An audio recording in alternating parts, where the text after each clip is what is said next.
Votre grand journal du soir sur Europe 1 se poursuit avec vous, Nathalie Lévy, et on se tourne vers demain.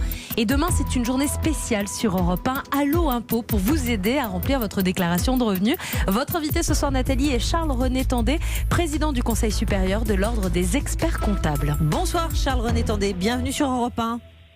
Bonsoir. Merci d'être avec nous. Alors, qu'est-ce qui va changer cette année dans nos déclarations d'impôts ? On ne peut pas écarter évidemment l'épidémie du Covid et on sait que la première date est fixée au 4 juin pour certains départements.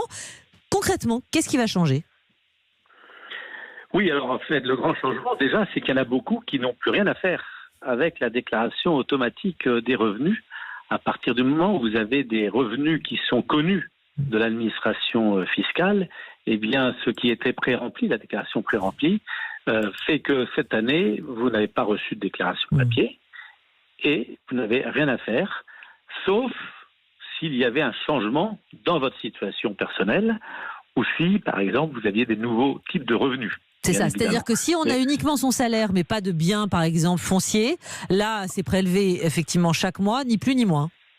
Absolument. Donc c'est connu. Le montant de la retenue à la source a été intégré, puisque chacun a perçu son salaire net de l'impôt sur le revenu. Ça. Et donc maintenant, il n'y a plus rien à faire. Attention quand même, j'attire attention sur le fait qu'à partir du moment où, par exemple, vous avez effectué des dons, l'administration ne peut pas savoir que vous avez effectué un don. Donc là, il est nécessaire d'aller sur le site et d'indiquer évidemment le montant du don. Alors ça, c'est dans le cas des dons. Tout ce qui est crédit d'impôt, l'administration ne peut pas le deviner. D'accord. Donc ça, c'est dans le cas des dons. Donc là, c'est complémentairement sur papier qu'il faut le faire, ou on peut le faire aussi sur la ligne. Voilà. Et s'agissant des propriétaires fonciers, typiquement, c'est aussi en ligne que la déclaration peut se faire ? Tout doit se faire en ligne maintenant. La déclaration papier est presque obsolète. Et que dans quelques conditions de gens qui n'ont pas Internet. Voilà. Mais maintenant, c'est tout en ligne. Alors, c'est vrai que vous avez rappelé que le délai limite, c'est le 4 juin pour les départements. Alors, les premiers départements, 1 à 19, 8 juin pour les 20 à 54 et 11 juin pour les autres. Donc, c'est très bientôt. Alors, mais maintenant, je précise quand même que compte tenu du Covid, qui était votre remarque de départ, lorsqu'on a des revenus, on va dire, d'indépendants, c'est-à-dire les BIC, les bénéfices industriels et commerciaux, des bénéfices agricoles ou non commerciaux, ou des revenus fonciers, eh bien, on a jusqu'au 30 juin. C'est ça. On a obtenu un délai supplémentaire jusqu'au 30 juin, compte tenu évidemment de ces problèmes de délai liés au Covid. Évidemment. Alors ce Covid, on ne peut pas faire l'impasse dessus parce que évidemment il y a aussi cette notion de chômage partiel, qui interviendra sur les impôts de 2021. Mais comment il serait pris en compte selon vous ? Eh bien, sur le chômage partiel, les salaires sont également déclarés. Tout est intégré, puisque l'employeur a envoyé une DSN. Chaque mois, on voit ce qu'on appelle la déclaration sociale nominative, là où il y a les salaires. Et donc, les salaires ont été établis. Nous avons établi en mars, en avril, en mai les salaires. Et donc, en fait, ce n'aura pas d'incidence pour le salarié. Donc, le salarié n'a rien à faire ou il doit déclarer quand même son chômage partiel ? Non, il aura été, ça sera déclaré par l'employeur. Uniquement par l'employeur, c'est très clair. Les avis d'imposition seront-ils envoyés à temps pour bénéficier par ailleurs des prestations sociales ? Oui, c'est pour ça que la date limite a été fixée au 30 juin et l'administration n'a pas voulu aller au-delà. C'est pour respecter justement le temps de traitement qui va se faire au cours du mois de juillet et permettre aux avis d'imposition d'arriver comme d'habitude au cours du mois d'août et de permettre à tous les Français d'avoir les informations nécessaires pour toutes les aides, les allocations qui en découlent. Charles-René Tandé, l'impôt sur le revenu, la question elle se pose, donc je vous la relais. Peut-il être baissé ou supprimé pour les particuliers, toujours au regard de cette crise sanitaire ? Non, ce n'est pas. Après, je ne suis pas le gouvernement. Ce n'est pas prévu. Non, parce qu'il y a des mesures de soutien concernant les entreprises. Oui, ça concerne les entreprises, ça ne concerne pas les salariés.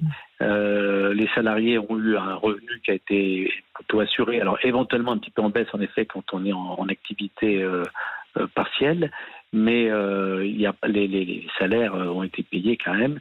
et donc l'impôt sur le revenu sera dû.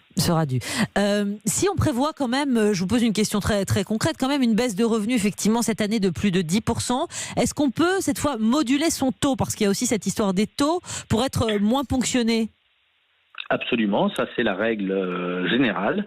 À partir du moment où on est certain qu'on a une baisse de revenus, alors ça va peut-être plus s'appliquer pour des indépendants qui vont avoir, eux, des baisses de revenus, on peut moduler, on va sur le site impôts.gouv et on module, et donc on va faire. Alors il faut quand même bien calculer, parce qu'à la fin de l'année, s'il s'avère que en fait il n'y avait pas de baisse de revenus, eh bien, vous aurez quand même une sanction pécuniaire, puisque vous avez trop baissé par rapport à ce qui aurait dû être. Ouais. Donc, il faut faire attention quand on module. Bien sûr.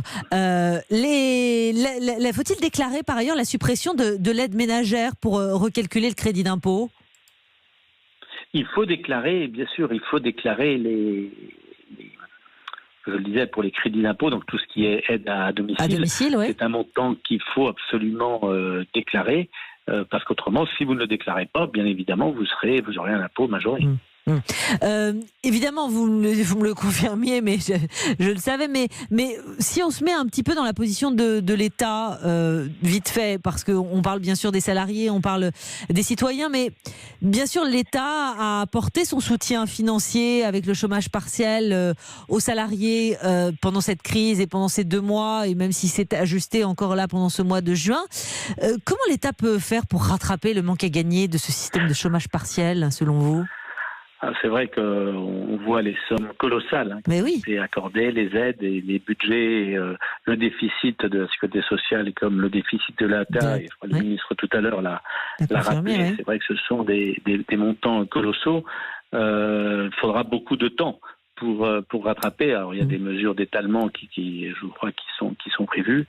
Je ne suis pas en capacité moi de vous répondre sur la création de nouveaux impôts. De nouveaux impôts, voilà, c'est quand même ce que tous les Français ont en tête, redoutent. Redoutent, en tout cas, oui, c'est sûr. Est-ce qu'il y aura un impôt Covid, ou est-ce qu'il y aura un ISF rétabli, ou ce genre de questions qui se posent. Je ne suis pas évidemment en capacité en tant que président de l'ordre des experts comptables de vous répondre. Nous, on va appliquer les textes qui seront votés par le Parlement, mais il y a quand même déjà plus de la moitié des Français qui ne payent pas d'impôt sur le revenu, parce qu'il faut quand même aussi le rappeler. Donc la problématique qui se pose, évidemment, c'est quand vous avez une base qui se réduit, qui est faible, si vous mettez des taux très élevés, vous avez un moment où il y a une saturation. Ouais. Et la France est déjà un pays qui est qui a un taux de prélèvement très important. Donc c'est ça la difficulté aujourd'hui. Merci beaucoup en tout cas Charles-René Tandé de nous avoir éclairé ce soir sur Europe 1 avec 3 dates. Vous l'avez dit, le jeudi 4 juin, lundi 8 juin pour les autres départements et pour les personnes résidant dans les départements 55 à 976. C'est jusqu'au jeudi 11 juin pour cette déclaration d'impôt. Merci beaucoup. Demain sur Europe 1, journée spéciale, donc Allô Impôt de 8h à 19h, consultation gratuite des experts comptables. Composez sans hésiter le 39 21. Ils vous répondent. Europe 1.